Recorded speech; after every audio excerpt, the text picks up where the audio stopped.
Bonjour à toutes et à tous. Alors aujourd'hui, je vais vous partager un récit, mais en fait ce récit part d'un contexte que j'ai vécu en fait. Voilà, je l'ai appelé Histoire d'eau et de peau. Euh, Depuis déjà pas mal de temps, je converse avec mes cellules, avec mon corps. Quand j'ai des mots, quand j'ai des émotions, etc. Je vais discuter avec ces espaces-là pour comprendre ce qui se passe en fait. Et en fait, pour vraiment accompagner le mouvement de la vie en moi, car voilà, la vie est en nous en fait, et cette vie, elle s'exprime en fait. Et à certains moments, c'est nous qui coinçons cette vie à travers nos émotions que l'on ne décode pas, ou les sensations que l'on ne décode pas, et surtout qu'on garde à l'intérieur. Chaque émotion veut dire quelque chose, que chaque sensation veut dire quelque chose. Et en écoutant, en entendant ce que ça veut dire, on va automatiquement transformer cette information qui n'a plus besoin d'être là dans le corps. Donc j'ai appris à faire ça depuis longtemps. Je fais ça aussi avec les gens que j'accompagne et dans mes stages. Et voilà, il s'agit en fait d'un contexte particulier, d'un soin que j'ai vécu moi-même. Et voilà, je vais vous en parler pour vous expliquer comment cette écoute de ces cellules est très, très importante et qu'il est important que chacun nous puissions la retrouver.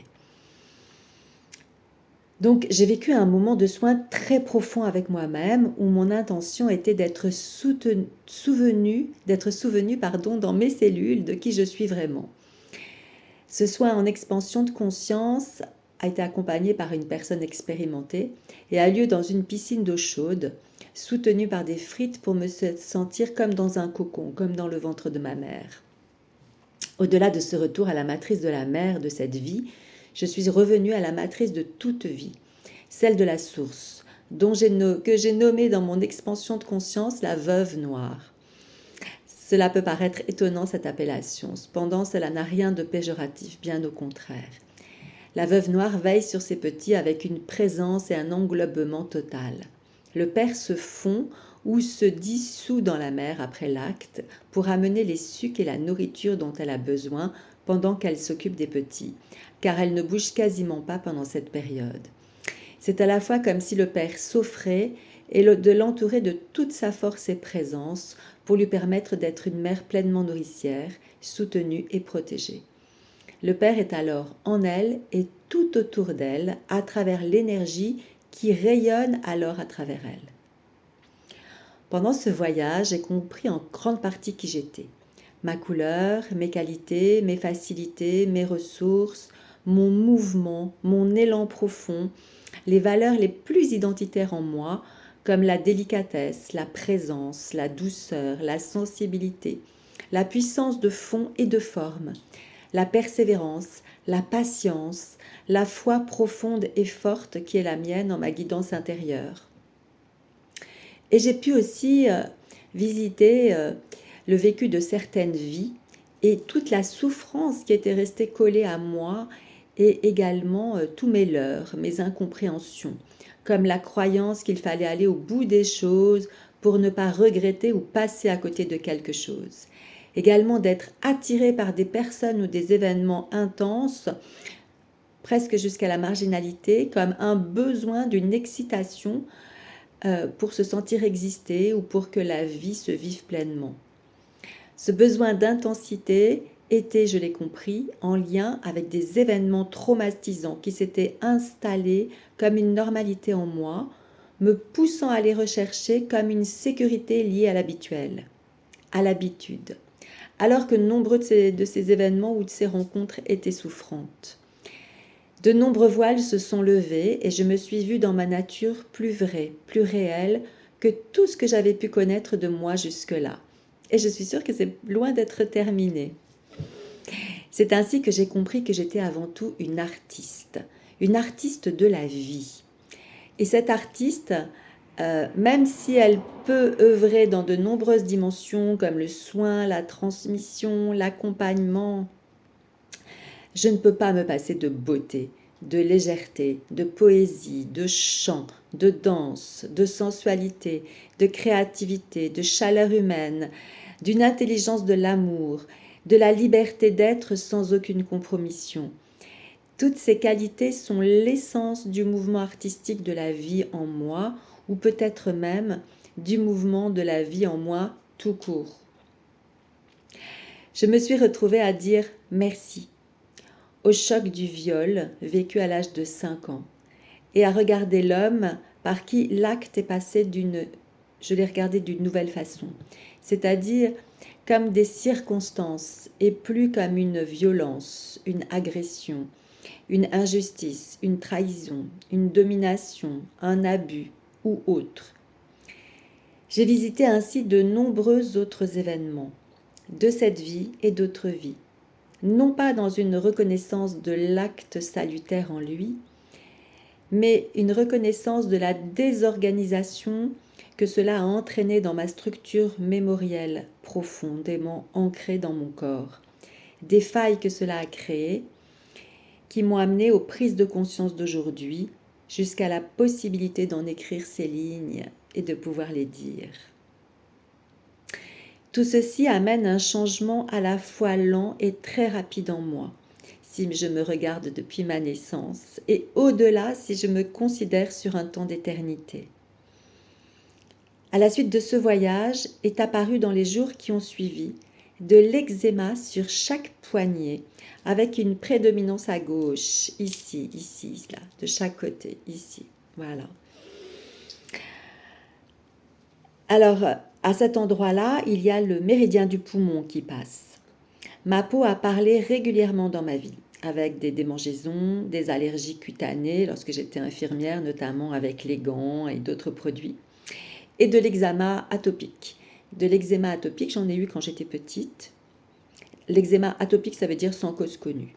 Donc j'en ai eu à plusieurs reprises dans ma vie. Donc quand j'étais petite, je ne me souviens plus où. Puis quand mes parents ont commencé à avoir besoin de moi comme d'une mère. Et là, j'en ai eu sous les aisselles, au niveau des sourcils et au niveau des coins de bouche. Puis à la suite d'une rupture amoureuse, sur les mains, les recouvrant entièrement d'un amas croûteux sur le dos des mains d'abord, puis ensuite à l'intérieur des mains, qui était extrêmement douloureux et handicapant, professionnellement et socialement. Je ne vais pas parler ici du décodage de ces mots à ces époques-là. Bon, juste l'eczéma, on dit souvent que c'est un conflit de séparation qui est lié à l'eczéma. Mais je vais surtout parler du questionnement que cette manifestation a soulevé après ce voyage, de la conversation que j'ai pu avoir avec mes cellules au sujet de cet eczéma et ce que cet eczéma est venu me dire. Donc le texte que je vais vous lire s'appelle « Histoire d'eau et de peau » et il parle de cette discussion avec cet eczéma. Je suis là, je sens, je suis. Je suis là, je sais, j'agis. Lors de ce voyage cellulaire, j'ai touché ma nature essentielle. Douceur, porosité aimante, délicatesse, sensibilité profonde. Je suis faite pour sentir, pas pour me soumettre. L'eau, matrice de vérité, dissout les structures de contrôle. L'eau, comme un dévoilement, ramène au préverbal, au corps avant les stratégies. Les anciennes postures se relâchent. Le corps reprend la parole. Mes limites se positionnent en douceur et ma peau aujourd'hui existe sans se durcir. Entre la soumission, mémoire cristallisée, et le positionnement mental ou défensif, un nouvel espace se crée. Se révèle la souveraineté douce. Je me libère des attachements toxiques, la survie, la fusion, le masque de l'amour. Et l'idée de se perdre pour être aimé. Mon poumon dit « Je respire sans m'accrocher ». Ma peau dit « Je sens sans me dissoudre ». Ma peau peut être douce, sans danger. Elle réapprend, se rééduque, de l'armure à la frontière vivante. L'eau réouvre le langage d'intégration. Je peux être délicate et inviolable. Je peux sentir sans me soumettre. Ma douceur est souveraine. La conscience agit par couches. La vibration change et touche. La peau, dernier bastion, parle encore d'un ajustement du seuil, de la recherche de frontières saines. Il y a une lecture non causale, non morale des événements, où les différents plans coexistent, comme le millefeuille de ma peau. L'humain incarné vit l'effraction, la violence, la rupture du champ. Le vibratoire mémoriel se fracture sous le choc. La densité désorganisée s'ouvre au possible. Et plus tard, l'être conscient peut voir, reconnaître, intégrer sans confusion. Il ne s'agit pas de dire « c'est bien » pour un acte de violence, d'agressivité, de viol ou autre, mais juste de dire « il y a eu déplacement dans la trame ». Les mémoires de soumission, avant d'être psychologiques, sont cellulaires, transgénérationnelles, pré-incarnatoires, karmiques. Elles sont tellement denses, stables, silencieuses, adaptatives, que le système leurré est devenu trop cohérent, normal, habituel. Le choc en soi n'est pas salutaire, mais crée la fissure dans la structure. L'eau, en mer source, ramène au départ, fait revenir avant la stratégie, avant la soumission, réactivant les mots de l'installation. C'est un retour dans l'autre sens.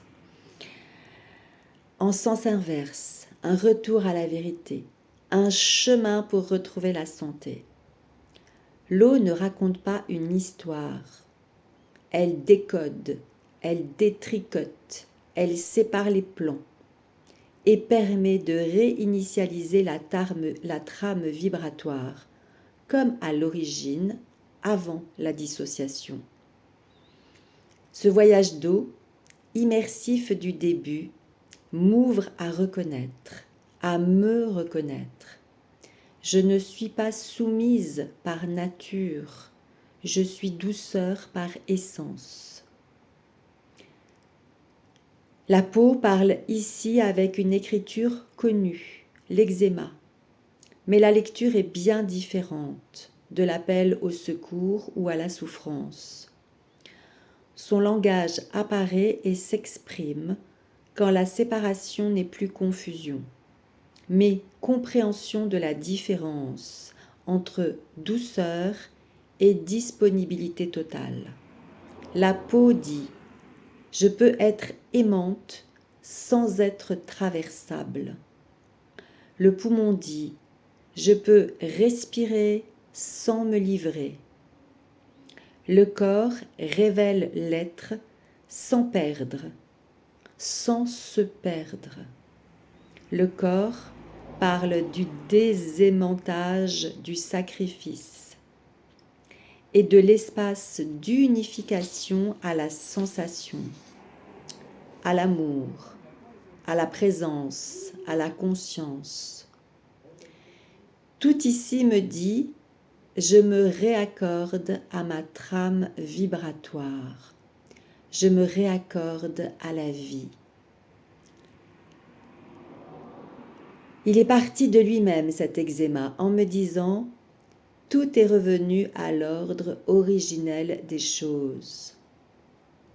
Je l'ai accompagné de caresses douces, de paroles aimantes et d'une gratitude immense. Je sais qu'il ne reviendra plus avec ce même message. Ma peau est une alliée en m'informant du chantier en cours dans mon corps. À moi de l'écouter, de l'entendre, d'en suivre le mouvement.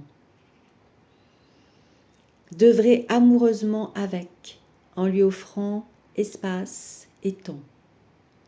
En dansant ensemble, l'acte créateur est total et est un art divin. Je suis là, je sens, je suis. Je suis là, je sais, j'agis. Merci pour votre écoute.